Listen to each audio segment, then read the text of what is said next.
Hot topics. This made me think, and I like things that make me think.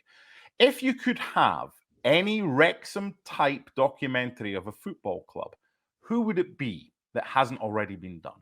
Oh, I can't wait to hear your answer, Andy. I've got a good one. All right. Well, I'll make sure to get that one after I say mine. I think that you need 3 ingredients in order to make a really good Wrexham-esque documentary. I think Sunderland Till I Die is another good one, only by default, right? But I think, 1, you need personalities, and that's whether it's people in the club or communities. Number 2, you need a project, right? Something that you're seeing, whether it's a successful one or a failing one. You need to see the idea of something trying to be built. And then you need controversy. You need some kind of drama that's going on, whether it's self-instilled or it's coming externally. You need those 3. And that's why Till Sunderland Till I Die was so good, because it was meant to be this triumphant return to the Premier League, but instead it went to League One. So all these things were happening. So with that being said, I would actually love to see like a really in-depth, non-biased look at Chelsea as soon as Todd Boehly arrived. I want to know exactly what happened in that club, how he led the board meetings, what he wanted to do, et cetera, because I bet you there were a few turning heads, but nobody said it. On the other side, Everton would be a good one as well, just as they deal with the financial fair play and sustainability regulations. And then I would go 180 and try and go to South America. Give me something from, the Brazilian league or a real in-depth look at the Argentinian league that's not just about River Plate or Boca Juniors. I think that I would love that. But you need personalities, controversy, a project, some drama, and there you have it. What do you have, MD? Who do you want? I agree with what you need. You need something to be interesting. Now, I'm going through the Man City documentary on Netflix right now. It's all right. Does it tell me anything I didn't already know? No. It was basically filmed by the in-house crew, and Man City probably had the final say over what went out. That's boring. It's a promotional ad. Of course it is. And it's fine. I'll watch it because it's success. But for me, success in documentaries, no. Unless it's success that's unexpected. If it's success that's expected, it doesn't interest me whatsoever. Yeah. So I've gone way back. Right? I've gone back to 1999 when a group of pals got together and they said, you know what? First of all, who's buying the beers? Right. So it wasn't in Scotland. Then they said, you know what? Let's make a football team. Let's make a football team. Yeah, we all play kind of casually anyway. Let's make a football team. Right. What we're going to call it? Well, we're from Dorking, so let's call it Dorking Wanderers. Okay, fine. So since then, they've got the same manager, Mark White, who I learned about this story on a podcast recently, and it's brilliant. They have had 12 promotions in 23 years. They have gone from the very bottom tier of the English pyramid, and they have scooped the mess from various animals off the pitch to enable the game to go ahead. That's how low they were. They are now in the 5th tier of English football. They are one step away from being in the top 4 leagues in England. The problem is they're about to be relegated. Never happened to them before. But the stories that come with that, it's like tell me more. Tell me more about these Sunderland players. Tell me more about these Wrexham players. Tell me more about the fans that go along, the committee members, the volunteers. Lots of chat there to do with that. So Dorking Wanderers is my team. Simply, I love it. I love it. And it fits the recipe that we're talking about. You need personalities, drama, controversy. I love it. Better than my Alianza Lima tip that I was going to give as well. So that's okay, next hot topic. Kobbie Mainoo should start for England at the Euros. He turns 19 next week. What do you say? Yes, 100%.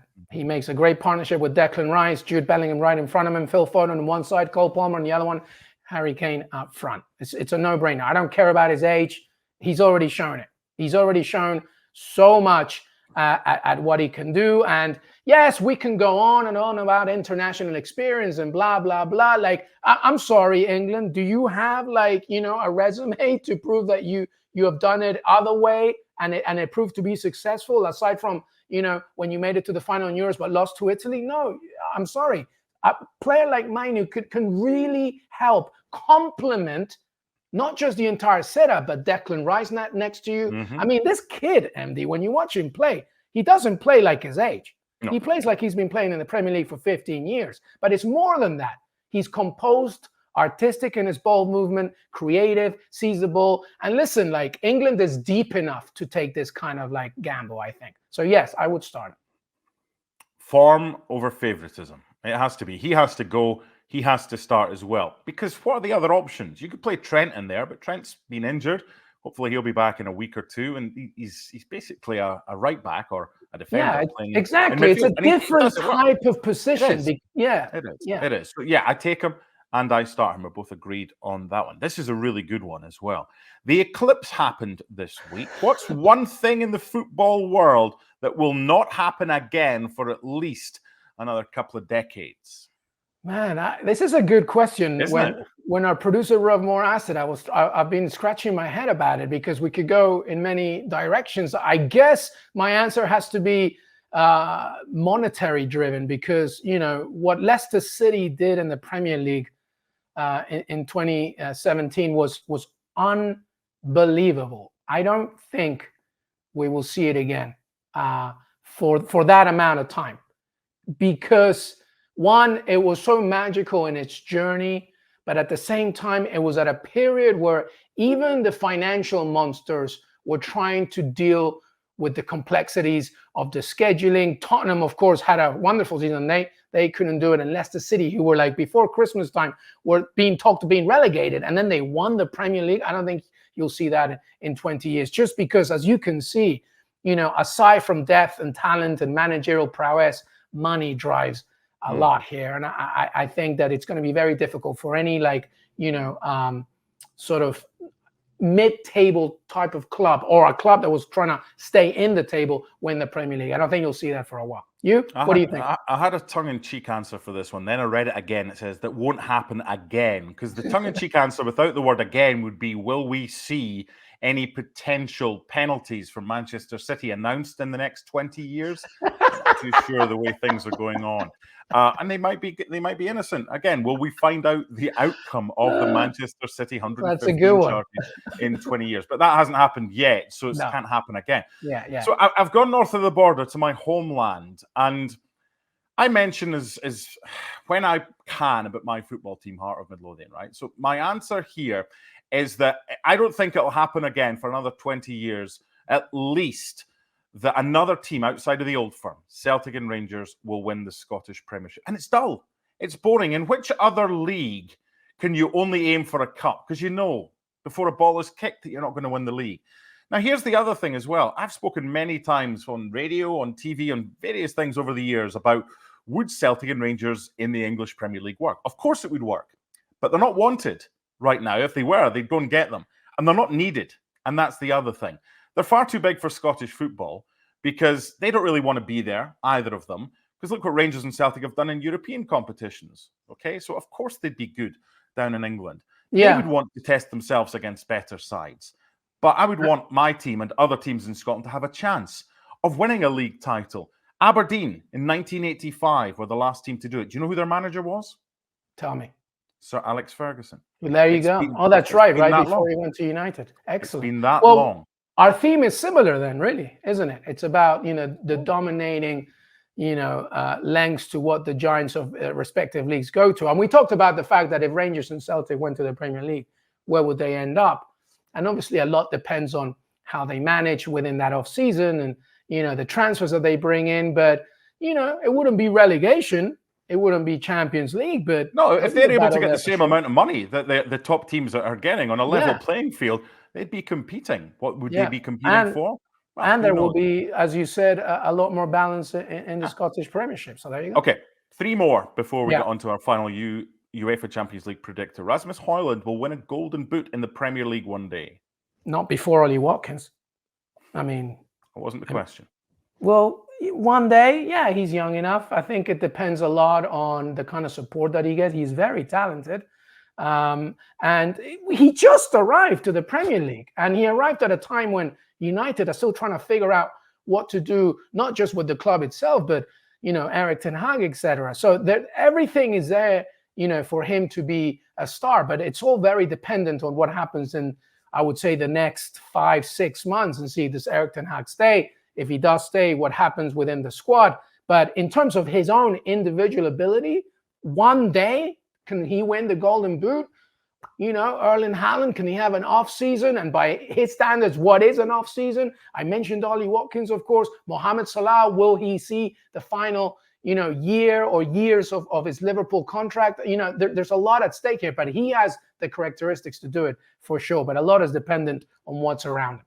Yeah, I agree with that. And can Manchester United be any worse than they are right now? Can they be any more unpredictable? So if they've reached rock bottom as far as where they are in the Premier League, and they're only going to get better, then they're going to get more goals, they're going to get more chances, and maybe, I don't know, is the answer to that. Penultimate one, Phil Foden, Premiership or Premier League Player of the Year. Who's better then, if not?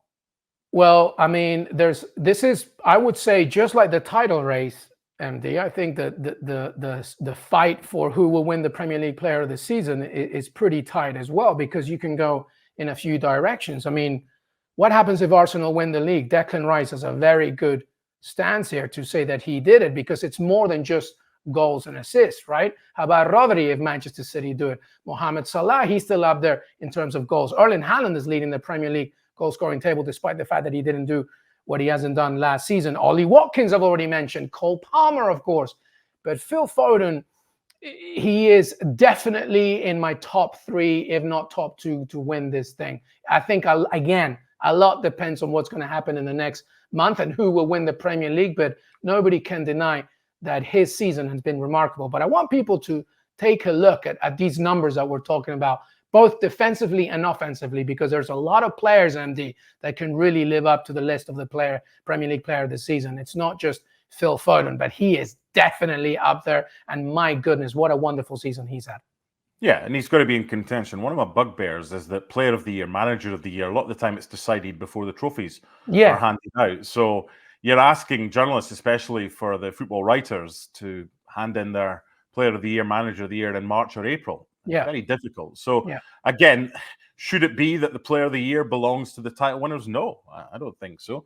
Phil Foden, regardless of whether Manchester City win the title, has got to be up there with a claim of being the best player in the Premier League this season. And the last one, Bayer Leverkusen will not repeat as Bundesliga champions next season. Why not? I don't think so. I think Xabi Alonso has said he's going to stay at Bayer Leverkusen. This is not a fluke of a campaign. No, they're unbeaten. They haven't lost a single game. 41 and they've done it in style. I think what people need to understand is that there's a difference in winning a campaign and winning it the way that you want to win it. And that's what Bayer Leverkusen is doing. They're not doing it because they're relying on other things, which obviously includes Bayern Munich's inconsistency or Borussia Dortmund's, of course. Xabi Alonso is doing it the way he wants to. By the way, in a season where he had to say goodbye to a few key players, including Moussa Diaby, right? This is a manager that's leading and one win away, right? They win against Werder Bremen, or Bayern Munich, unsurprisingly lose on Saturday, and then they would win the Bundesliga. They can do it again. Now, it obviously, again, depends a lot on the market in the summer and what happens with Bayern Munich, and no doubt they'll be coming back with a vengeance next season, including Borussia Dortmund as well. But no, I think Bayer Leverkusen can do it right now, because now they've set a new standard for themselves, not just the Bundesliga. They can totally do this again. I was looking at a comparison, Bayern Munich this season and last season. There were 13 games that Bayern played last season that they didn't win. This season, 9 so far. But the difference is they won the title last year with 71 points. Bayer Leverkusen have already got 76. It's remarkable. So I don't think is it possible? Anything's possible. I don't think it will happen that Bayer Leverkusen will have the same type of season in that 41 games is an anomaly, unbeaten. I also don't think Bayern Munich will be as bad as they have been. I was doing Leverkusen commentary at the weekend against Union Berlin when they won. And when we heard Bayern Munich were 2-0 up at Heidenheim, you thought, well, that's obvious, because that's just going to happen. That's what they do. Then Heidenheim came back and scored 3 to beat Bayern Munich. That doesn't happen. That shouldn't happen. And it hasn't happened over the 11 seasons that they won the titles. So and the one Bayern Munich will be better next season. And also, Bayern Leverkusen in the Champions League will probably be just another thing that Xabi Alonso has to worry about. I'm not saying that he's not going to do it, but sometimes external factors like another competition, the toughest European competition out there, can be an influential thing. But you're right, Bayern Munich is not going to do the same thing they did this season. Well, let's hope for the case of Bayern Munich fans that they don't do it.